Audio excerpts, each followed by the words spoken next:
Good morning, Cindy Birkeland here, cindybirkeland.com, and it's time to talk about that boring stuff again, savings, investing, and all that kind of stuff. Today, I want to talk about the difference between savings and investing.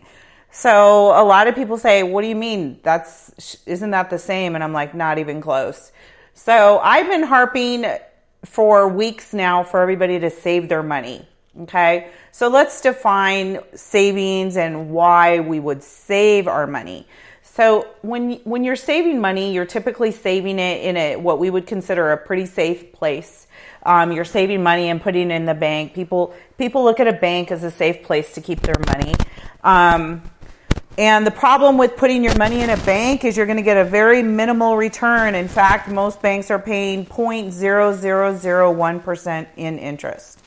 And when you're in a bank, you're getting a fixed interest rate, and there is absolutely no risk in putting your money in a bank for the most part.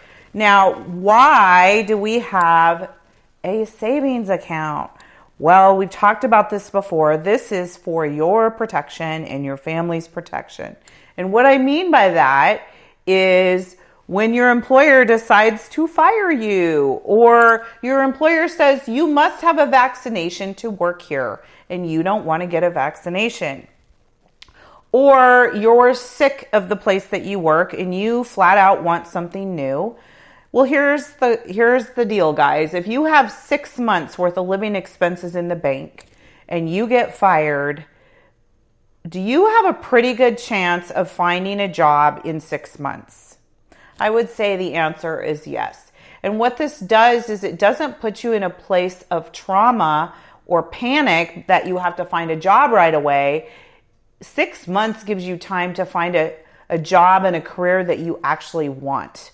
So savings is for things like emergencies, your car breaks down, or you need brakes, or you got into a car accident and your car's been totaled and now you have to rent a car for a month while you look for a new one.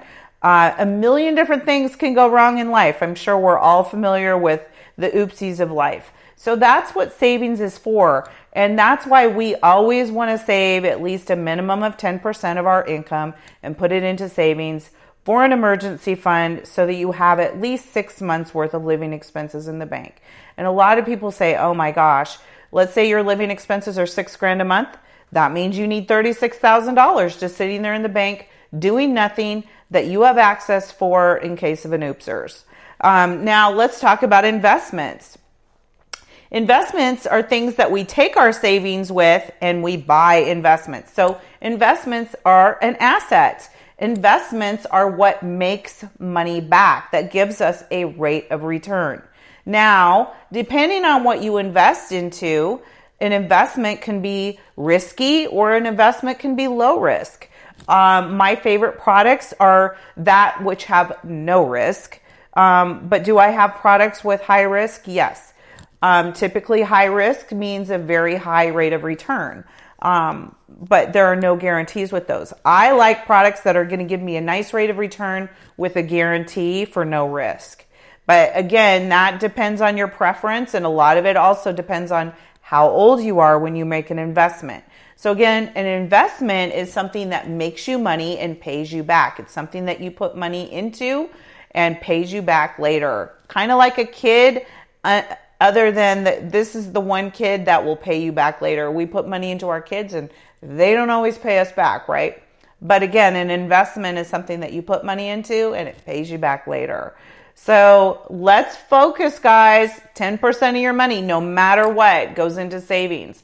Once you get your savings big enough, you take that money and you invest. So any questions on this, guys, hit me up at cindybirkeland.com and let's have a conversation. Let's get you straightened out and get you rolling right. Have an amazing day.